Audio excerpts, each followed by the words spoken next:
Muito bem, vamos começar então, pessoal. Hoje a aula ela é um pouco maçante e é uma aula que particularmente eu não domino 100%. Por quê? Porque é uma parte das intermediações imobiliárias que quem dá, na realidade, é o doutor Sérgio Reisel. Ele é o cara que idealizou essa apostila juntamente comigo. Mais especificamente, na parte de direito imobiliário, é ele que dá. Mas, infelizmente, hoje ele tinha um compromisso na igreja, então ele não pôde estar presente com a gente. Então, nós vamos falar um pouco sobre esses. São vocábulos inerentes ao direito imobiliário na veia, vamos dizer assim. Então, eu vou já espelhar a tela aqui. Nós temos aí 40 minutos, 30 minutos aproximadamente. Mas na próxima aula, o doutor Sérgio vai estar presente.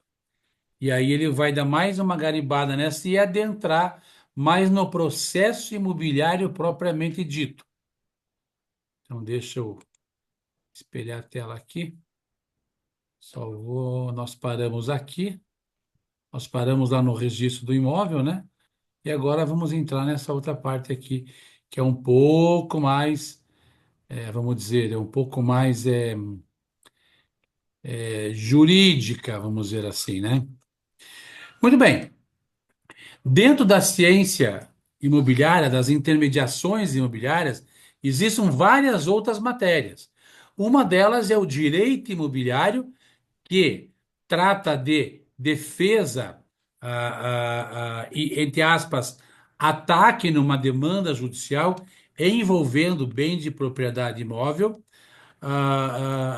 e também da legislação, aonde as pessoas, os operadores do direito, os operadores dos negócios imobiliários precisam ter um pouco de noção da, das primícias que rege o Código Civil brasileiro no que tange a transações imobiliárias.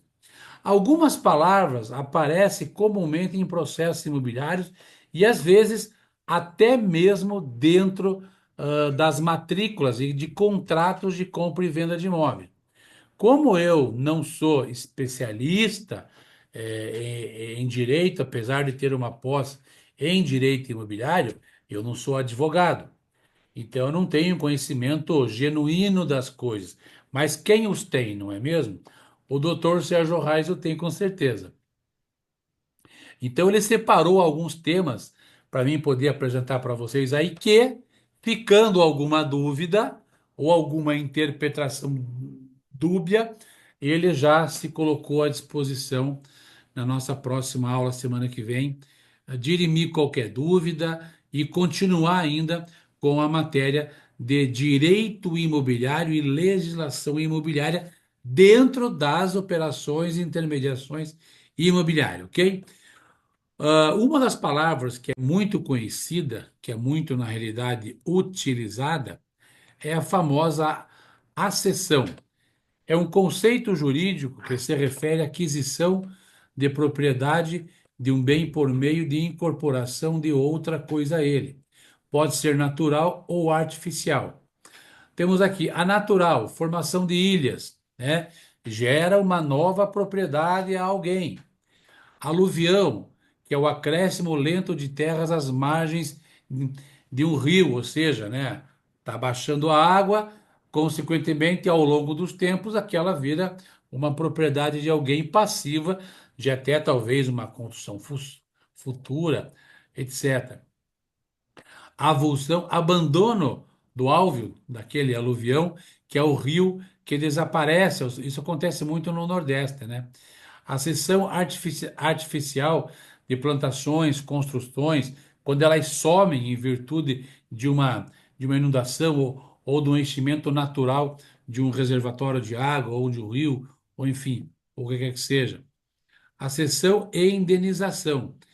As indenizações, nesse caso, são todas muito problemáticas, são todas muito controversas, por ser efeito da natureza, em muitos casos, em poucos casos, com a mão do homem propriamente dito com esse fim, se torna muito fácil a defesa, né, para evitar indenizações em relação às pessoas que podem ser penalizadas, né? Quando o proprietário de um terreno realiza uma plantação ou uma construção em seu imóvel, ele deve indenizar o valor dos materiais utilizados nessa área onde ele foi beneficiado por aluvião. Se a construção foi feita de má fé, já querendo requisitar a propriedade, em função desse, entre aspas, acidente natural, o proprietário pode, não é que vai, pode ainda ter que pagar perdas e danos para quem foi prejudicado. Ascensão em princípio de equidade.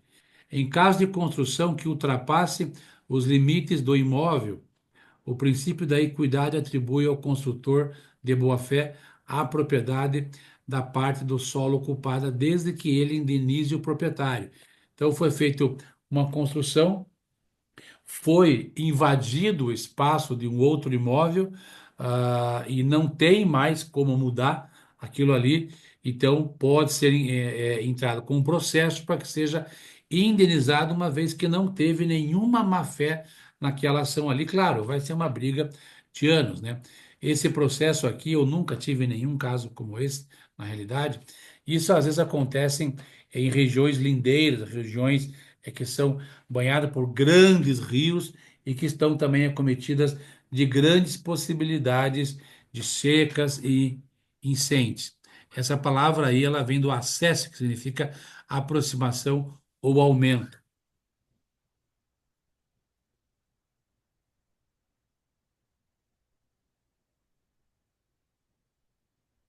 O uso capião, todos vocês já sabem o que é na realidade, tem vários tipos de uso capião, né? O uso capião, ele é um instituto, ele é um subterfúgio, ele é uma maneira, ele é uma legislação, uma ação jurídica que permite você adquirir um bem imóvel, ou móvel após a posse prolongada e sem oposição do proprietário. Isso é uma coisa muito estranha. Quando eu tomei conhecimento disso alguns anos atrás, eu falei, poxa, como é que isso é possível, né? O abandono de um imóvel, outra pessoa ali pega. A lei permite isso sim, infelizmente. Claro, tem todas umas anuências de briga na justiça, existem direitos, deveres. Inclusive, o uso capião não se resolve da noite para o dia. Tem alguns uso capiões que vão, às vezes, décadas para serem resolvidos. Para você poder reivindicar um bem imóvel ou imóvel através dessa ciência, dessa lei de uso capião, tem que haver requisitos, por que está fazendo isso, qual o motivo disso, cara. A posse deve ser contínua, pacífica e sem contestação. O pessoal está lá há anos, ninguém brigou, ninguém falou nada, né? Os donos nunca apareceram ali, nunca pagaram IPTU, nunca pagaram as obrigações. O possuidor deve agir como se fosse o proprietário do bem. E ele age, e ele age. Eu vi um caso desse, na realidade. Uma família muito humilde entrou em uma casa, o proprietário deixou, e eles ficaram lá, o proprietário morreu, a família morreu, e essa família ficou quase 20 anos nesse terreno. 20 anos, tá? Nunca houve nada contra ele, não. O que acontece? Esse terreno acabou sendo um terreno que a região onde ele estava, assim, valorizou muito ali perto do Ecoville, aqui em Curitiba. Ou seja, eles ficaram 20 anos lá, entraram com o processo, só perderam porque advogados perderam prazo, logicamente, pagos por outras pessoas poderosas, é óbvio. Deve ser atendido um determinado tempo de uso previsto em lei, 5, 10, 15 ou 20 anos. Outros requisitos específicos, dependendo do tipo de uso capião. Tem vários tipos de uso capião. Eu não saberia dizer quais são todos agora, mas eu sei que tem vários tipos para cada situação diferente. Existem procedimentos legais a serem seguidos. Geralmente, o próprio cartório dá essas dicas para quem vai fazer esse processo. Nunca faz o processo direto um regularizador de imóveis ou um corretor. Sempre tem que ter um advogado, né? Não que seja lei, tá? Mas, lógico, pela complexidade de um processo desse, Claro que tem que haver advogado. Antigamente, toda mulher tinha um advogado, hoje é tudo terceirizado já. Para confirmação do direito, o direito de propriedade, é necessário solicitar também formalmente a justiça. Então é isso aí, eu quero, mas um juiz vai ter que determinar que aquilo é meu, que eu posso mudar, que eu posso ficar ali, até mesmo averbar na matrícula a decisão de um juiz que eu ganhei esse direito do uso capião ali. O processo do uso capião pode demorar, como já falei agora há pouco, até 10, 15, 20 anos até. O prazo pode ser estendido se houver contestação por parte de terceiros. Geralmente, o uso capião aparece terceiro de tudo que é lado que você nem imagina o que é. Aparece um cara que fala, não, ele deu para mim verbalmente, aqui minha testemunha. Invento mil coisas para poder tirar proveito, né? Aplicações, quais são as aplicações, as ações executórias de uma ação dessa? Regularizar a posse de um bem que não possui documentação ou está em nome de outra pessoa. É um dos atos que o advogado faz também para trazer à luz a realidade dos fatos de outrora, por que ficou sem, quem estava ali, houve contestação, não houve. Dar função social à propriedade, ou seja, a propriedade vai vir para mim construir, para mim morar, para mim ter uma família, ou até mesmo para poder fazer um prédio público, etc. Regularizar situações onde o bem é imprescindível para a moradia, subsistência ou atividade econômica do possuidor. Claro, isso aí acontece em qualquer situação. Olha, eu preciso regularizar isso aqui, preciso fazer esse uso capião, porque a minha família depende disso, já estou aqui há 10, 15 anos. Tipos de uso capião, como eu falei para você agora há pouco ali.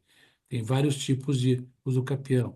Tem uso capião especial, o indígena, uso capião coletiva, uso capião extraordinário, uso capião rural. Aqui é praticamente autossugestivo já cada um deles. Eu não saberia explicar cada um deles na realidade.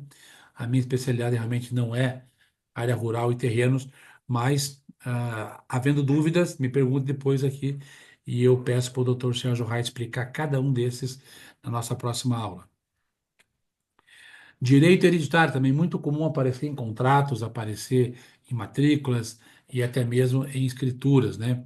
Direito hereditário, a palavra já diz, é o direito que um herdeiro tem sobre a herança, ou seja, o conjunto de bens e direitos deixados por uma pessoa falecida.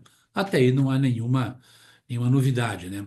Como é definido a herança? Agora que começa a, a ideia, né?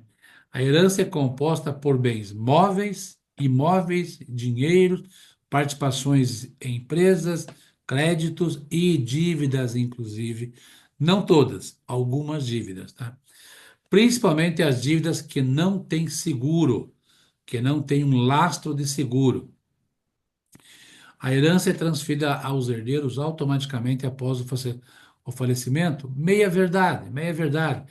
Porque tem que haver o inventário, tem que ver a configuração do espólio, tem que ver a anuência de todos. É um processo que pode demorar também 2, 3 meses, mas também pode se arrastar por décadas, né? A cota de cada herdeiro é definida por lei e varia de acordo com o grau de parentesco e a sua construção familiar. Exatamente. A, a, a viúva tem 50%, cada filho tem uma percentagem, etc. A, leg- a legítima é a parte da herança que é obrigatória por lei e que é destinada a descendentes, ascendentes e cônjuges. Então, tem cônjuges, filhos, depois pais e mães, né? Como herança, né? Cessão de direitos hereditários. Eu vou ceder algum direito que eu tenho para outra pessoa, pode ser ou não também um herdeiro. A cessão de direitos hereditários é um negócio jurídico que permite a transferência dos direitos hereditários de um herdeiro para outro. Isso é muito comum. Um irmão abre mão da sua parte para outro, pega o dinheiro por fora, etc. A cessão de direitos hereditários é formalizada através de uma escritura pública lavrada em qualquer cartório de notas, né? O cessionário, aquele que recebe, passa a integrar o rol de herdeiros de cujo, da pessoa que faleceu. Alienação, também já falaram muito sobre isso, alienação de vários tipos também. Aqui é só uma ideia um pouco mais abstrata, né? Alienação é um termo que pode ter vários significados, como transferência de um bem uma perturbação mental, né? Ou ainda um estado de despersonalização. Na área jurídica não tem nada a ver com isso, né? Alienação jurídica, ação de transferir o domínio de um bem para outra pessoa por meio de venda, troca ou doação. Alienação fiduciária, mais comum, né, que a gente vê nos financiamentos, às vezes de carro, né? Um método de financiamento bancário em que o imóvel é dado como garantia, né? Para fazer um empréstimo e tal. Alienação parental, uma situação em que um dos pais ou responsáveis manipula a criança ou adolescente. Alienação filosófica, estado em que a pessoa não é o senhor de si e é tratada como uma coisa. Falta de consciência de responsabilidade na formação do mundo. São pessoas que têm problemas mentais, né? Diminuição da capacidade de pensar e agir por si próprio. Alienação psicológica, perturbação mental, despersonalização, em que o sentimento e a percepção da realidade se encontram diminuídos. Repressão de conteúdos da consciência.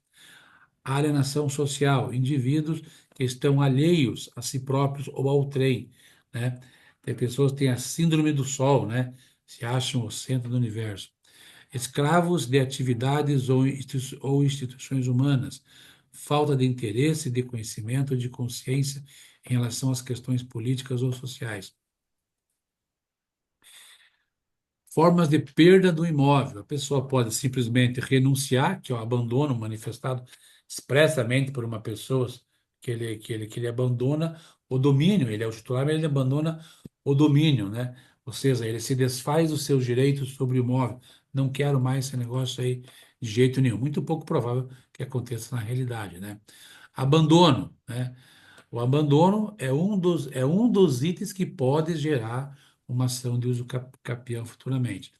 Quando o proprietário deixa o imóvel para não mais usá-lo, mas sem o manifesto expresso, ele simplesmente abandonou. Hoje a Prefeitura de Curitiba deu um ultimato, está enrijecendo a lei de proprietários que simplesmente abandonam seus terrenos aqui, deixando proliferar os focos da dengue. Antigamente acho que era 7 dias, agora é 3 dias e pode ficar um dia só a prefeitura aplicar multa e invadir o terreno. Perecimento do imóvel, né? Quando o imóvel desaparece, né? Alagamento solo para construção de uma represa, etc. Desapropriação, isso é mais comum, né? Isso acontece muito onde esse imóvel, uma parte dele precisa ser desapropriada daquela pessoa particular para um bem da coletividade, para um bem muito comum, chama-se ai, ai, esqueci agora. Servidão. Servidão para passar uma rua para beneficiar os dois lados de um rio, etc. Né? É um ato de força de Estado que tira o domínio de propriedade contra a vontade, tendo em vista o interesse coletivo, havendo sim uma indenização que com certeza é discutida juridicamente, mas não tem nenhum outro problema. Vai ser feito essa desapropriação de forma eficaz.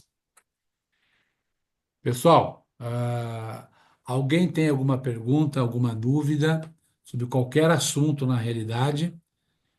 Estamos aqui com a Lilian, Fábio, Luan, Ivete, Aderlan, Diego, o Bauluque, quem mais? Luan.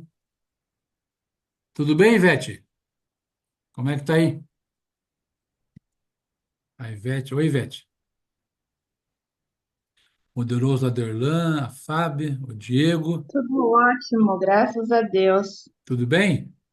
Tudo. Maravilha. Foi hoje lá na imobiliária ou não? Não, não foi lá, eu vou amanhã lá. Então tá bom. Desejo muito sucesso para você lá, conte comigo, tá? E Muito o que obrigada. precisar, pode contar comigo lá, tá bom, querida? Perfeito, muito obrigada. Vai trabalhar daqui a pouco? Eu já estou aqui no meu trabalho. Então tá bom. Eu cheguei na hora da aula. Legal, legal. Você Cheguei na vê, hora da aula. ó, a Ivete, ela é um exemplo de esforço, né? Ela trabalha, ela tem um trabalho formal e está entrando no mercado imobiliário também, né? Vai fazer as duas funções até uma função dar a retirada que ela quer. Muito bem. Lilian, como é que tá você, Lilian? Tudo bem? Fábio, Aderlan, Diego. O Diego vai começar comigo lá na Polar Concept.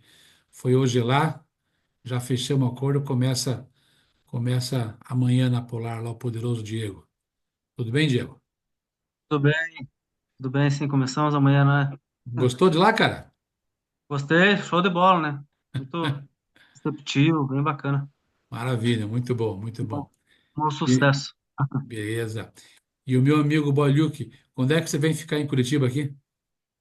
Vou esperar passar o carnaval, professor. Ah, legal, legal, Esperar joia, passar o muito bom. carnaval, daí eu consigo tirar uns 15 dias para ficar aí. Beleza, daí vai fazer o estágio numa das imobiliárias onde a gente está lá. Vai ver o que que é a realidade do dia a dia na área de imóveis. Bem, Show. muito bem.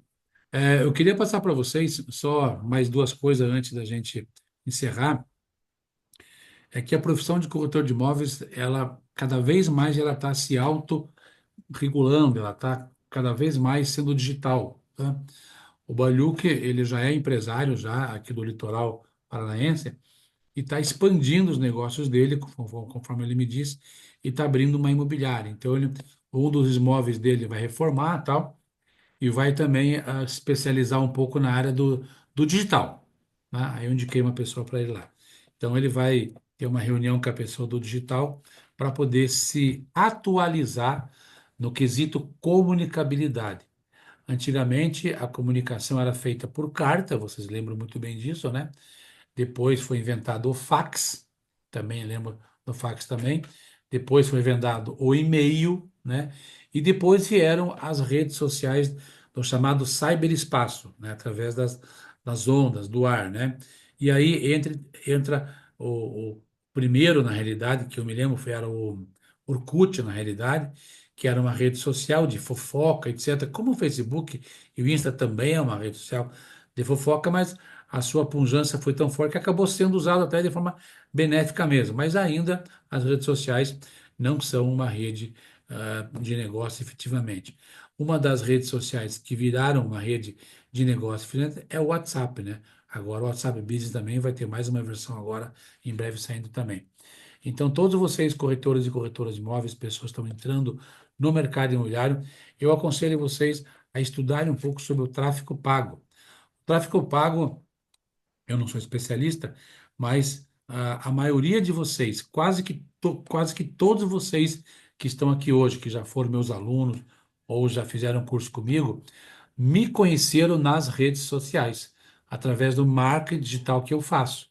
Eu pago por mês ali 2, 3 mil por mês, mais 2 mil para o cara que administra, e eu tenho resultado em negócios imobiliários, eu tenho resultado em venda de cursos também. Isso dá um superávit, entendeu? Então, o marketing digital, ele é bom você entendê-lo, é bom você saber que o teu Instagram, você precisa dinamizá-lo. Eu tive um sério problema com o meu Instagram, como eu tive várias agências de publicidade, e cada uma criava um. Então, eu tenho 500 num, 700 no outro, 3 mil no outro, e eu estou tentando colocar num Instagram só, mas não é fácil isso. Então, que vocês tenham já desde o início da vida de vocês um Instagram bem feito, um Instagram organizado, né? Ah, ah, ah, alguém aqui usa bem o Instagram? Sabe usar bem o Instagram? Aderlan? Oi, professor Mauro, boa noite a todos aqui. Tudo bem, meu Eu brother? uso, tudo bem, o senhor? Ótimo. Eu uso o Instagram, sim, já tive resultados, mas o que acontece é que o Instagram, redes sociais em geral, muda constantemente e a gente não consegue acompanhar as métricas, né? Então, o que funciona hoje não funciona amanhã. Então, ter um gestor de tráfego aí é o que vai resolver um pouco da tua vida aí, né? Senão você vai virar vai ter que virar ali uma espécie de gestor ali e estar tá sempre acompanhando o que muda constantemente. Mas a minha pergunta é, professor, eu estou vendo agora uma nova situação acontecendo no mercado imobiliário, que é a questão da tokenização do mercado imobiliário, né? Aham. Tokenizar os imóveis. Tem algumas construtoras de São Paulo que estão apostando forte nisso. onde os imóveis eles geram dentro do blockchain, né, que é onde vai ficar essa chave, né? Uhum. E isso tira do mercado totalmente, por exemplo, a necessidade de um cartório, né? Sim. Porque a chave ela não pode ser, ela não pode ser copiada, né? É uma É. chave única e só a pessoa que criou aquela chave ela vai ter a senha, é tipo o Bitcoin. Então, não sei se você está por dentro aí, mas e tem algumas empresas de de Rio Grande do Sul também que estão criando também uma base também, uma empresa também voltada para isso e fizeram alguns empreendimentos lá tokenizados já, mas é algo embrionário ainda, mas tá, como o mercado de São Paulo está começando a apresentar isso, é o maior mercado da América Latina, né? Aham. Então, pode ser ou não uma nova modalidade do mercado imobiliário. Cara, eu não tinha ouvido falar nisso ainda. Até vou dar uma olhadinha nisso, olha, coisa interessante, hein, cara? Mas É. então esse negócio tira a necessidade de fazer uma transação dentro de um cartório? Basicamente sim, né? Porque o seu imóvel ele vira um token, né? Ele vira uma chave, ela é totalmente impossível de você. Só quem sabe é quem criou a chave, né? Quem foi o cara que comprou, que ele criou uma chave, essa chave, e só quem sabe é alguém que ele vai passar de confiança, um parente, alguém. Ah, Senão não entendi. tem. Ah, entendi. É, Quando ele compra, ele configura, entendi. Ah, entendi. é Isso muito era... parecido com o que acontece com os Bitcoin. O cara que compra Bitcoin, ele cria uma chave, e essa chave Aham. só quem tem acesso a ele, porque está no blockchain, que é uma das plataformas mais seguras do planeta, né? O tal do blockchain, né? Olha, Onde cara, fica olha, tudo lá. pensando nisso, olha, tem fundamento, viu? Tem fundamento, né? Esse poder que os cartórios têm, que advém lá ainda do Império, né? É. Talvez esteja Porque ameaçado aí com a tecnologia. vários países não têm cartório, né? Dubai, por exemplo, não tem cartório. É tudo feito meio que no fio do bigode, né? Entendi. Aham. A Então, gente, você vê, até pouco tempo atrás, todos nós assinávamos no cartórios 100%. Hoje, é, a gente tem uma assinatura, a própria Gov, né? Assinatura Gov, né? o Gov, tem o e-cartório, né, lá, que assina bastante coisa. Não deixa de ser um token, né? Virtual Isso. ali, porque só eu tenho o É, meu, só o meu pode assinar, e aquilo vale em qualquer situação também, com todo o dado exclusivo da minha pessoa. Olha, cara, já que você falou isso aí, eu vou dar uma pesquisada, mas tem fundamento que isso deve ser porque uma o evolução que não registro tem imóvel, volta, viu? ele dá uma fé pública a um documento, né? Mas com esse documento, que ele é irrevogável, insubstituível, totalmente impossível de ser copiado, porque está dentro da blockchain, Aham. ele vai ter a fé pública porque, cara, eu tô passando aqui a minha chave. Aí o cara Uhum. acessa a chave, viu que a propriedade está lá. Tá toda a documentação do imóvel lá, tá a escritura, tá a matrícula. Então ele tá tudo lá dentro. O cara fala, não, realmente você tem a chave desse imóvel. Entendi. Agora, claro, até o cartório, se ele vê que isso pode ser uma ameaça, ele vai começar a dar, cara, como é que é esse negócio aí? Como é que a gente adapta o cartório para um blockchain? Pode ser que isso aconteça. Isso. É, Eu acho que isso pode acontecer. O cartório vai ter que estar vinculado porque a troca de propriedade, nossa, é uma coisa muito séria, né, cara? Muito séria. é, exatamente. Ainda no Brasil é muito sério, né? É Por verdade. mais que eu mencionei aqui que tem alguns países que não tem cartório, mas tem uma legislação aonde se o cara fizer besteira, né, cara, ele se ferra, né? O Dubai, Emirados Árabes Unidos, as leis lá são pesadas, né? É verdade. No Brasil é Aderlan, um pouco mais bagunçado. mudando de saco para mala, você atua só com imóveis, né? Hein, Aderlan? Só, Alô? só com Aderlan? imóveis e na região norte de Curitiba. Oi, Ah, você, oi, tô te ouvindo. há quanto tempo está no mercado, Aderlan, de imóveis? Eu tô há 6 anos, 6 anos. tô recente. Antes você era militar, né? Isso. Ah, entendi. Servi algum tempo no Exército e depois fui para São Paulo, de São Paulo vim para Curitiba e já ingressei em 2018 no mercado imobiliário. Legal. E tá feliz? Tá bem como corretor? Eu tô assim, cara. Eu confesso que para mim ter o salário que eu tenho hoje, teria que ser oficial nas Forças Armadas, né? Entendi. Então, tá bom. O mercado, é como você falou, né? O mercado ele se autorregula, né? Agora, com essa história de que você tem que ter rede social, você tem que ter um monte de coisa, um monte de aparato para você fazer negócio, está cada vez mais difícil, né? Fazer negócio, porque o cliente hoje, cara, ele vem sabendo de tudo. Ele sabe de tudo sobre imóvel. Você fica, às vezes, até aleatório, porque o cliente já sabe de tudo. Exatamente. Então, a Exatamente. rede social, ela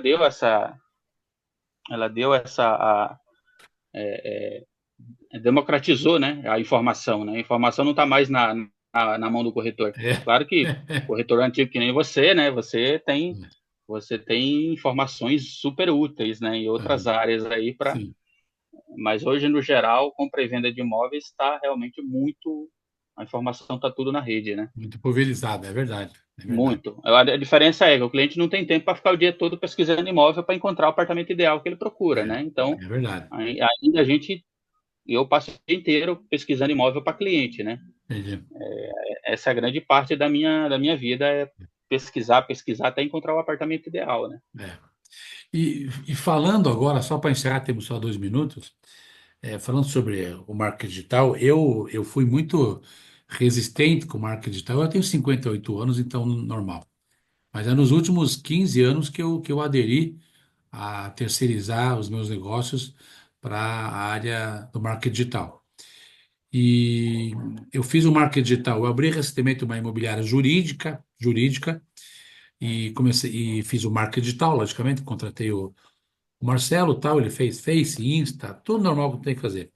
E aí contratei ele para fazer também o ADS, inicialmente ADS no Meta, que é Face Insta, alguns imóveis que eu tenho no meu site, que é imóveismapa.com.br. E lá eu tenho 3 sobrados maravilhosos, tá, 1 milhão cada um, tudo. E veio um lead. A campanha começou no dia 28 agora não, no dia 30 de janeiro, e até agora vieram 42 leads. Tive uma proposta, demonstrei 3 e 2 estamos negociando ainda. Fechamos nada ainda. A pesquisa que eu fiz já de muitos anos é que só começa a sair venda depois de 100 leads, que aí você tem pelo menos 6, 7 pessoas negociando. E todo mês, e no outro mês, mais 100 leads, mais 100 leads. A partir do sexto mês, você tem quase 700 leads negociando. Aí começa a sair uma venda, 2 vendas por mês, automaticamente, se você manter a gestão, logicamente, administrativa. E um dos leads me chamou a atenção, que é da dona Duda, da dona Dulce. Ela viu o imóvel lá, ela achou o imóvel um pouco sem segurança, ela só me pediu o endereço e passou pela frente só, não quis marcar visita. E ela me retornou, ela falou, Mauro, olha, eu quero uma coisa com mais segurança, tenho criança pequena, ali é seguro, mas eu quero com portaria 24 horas. Então aí, quando eu cheguei através dela pela rede social e ela se abriu comigo também, eu falei, qual o tipo de imóvel que você quer assim, mais detalhadamente? Ela falou, olha, esse imóvel que ela foi ver era 1,40 milhão. Aí conversando eu descobri que ela chega até 1,7 milhão, região do São Lourenço, que é próximo aqui à OAB Curitiba. 2 ou 3 vagas, não importa o piso, ela põe piso novo, pode ser usado ou novo também, mas tem que ser um condomínio fechado que tenha portaria 24 horas e essa segurança. Aproximadamente 130, 160 metros quadrados, pode ser um duplex ou um triplex com ou sem terraço também. Então, com base nessas informações que eu consegui conversar com ela, logicamente, até ela me ligou até para conversar e tal, e pediu se eu podia ajudá-la a procurar. Eu estou procurando já esse imóvel para ela. Então, a rede social, ela me permitiu chegar nesse cliente potencial. Se eu achar o que ela quer, está vendido em uma comissão de 6% de 1,5 milhão, 1,7 milhão, direto, sem intermediários, né? Então, tudo começa na rede social. Uma rede, você vê, foi 43 leads para vir um lead que eu vou conseguir conversar com a pessoa e ela me chama pelo nome, inclusive. Então, provando que que o marketing digital ele veio para ficar e dá resultado, desde que você tenha paciência, quantidade e organização. Então, todos vocês aí, ah, façam marketing digital, entendam um pouco do tráfego pago, mas não percam o tempo fazendo a gestão. Paguem alguém, negocie e tal, para alguém fazer isso para vocês, porque durante o dia vocês têm que procurar clientes, conversar com clientes e procurar imóveis também. Meus irmãos, estamos encerrando aqui então. Forte abraço para todo mundo, beijo carinhoso aí. Fiquem com Deus e até a próxima semana. Eu coloco o link dessa aula amanhã no nosso grupo ali do aulão do professor Mauri. E quem puder, possa passar esse link aí para frente, porque esse curso de intermediações imobiliárias tem 100 aulas, vai até o final do ano com certeza, mas pode ajudar muita gente nesse início de carreira, ok? Abraço, tamo junto, pessoal. Até a próxima. Valeu, abraço, gente.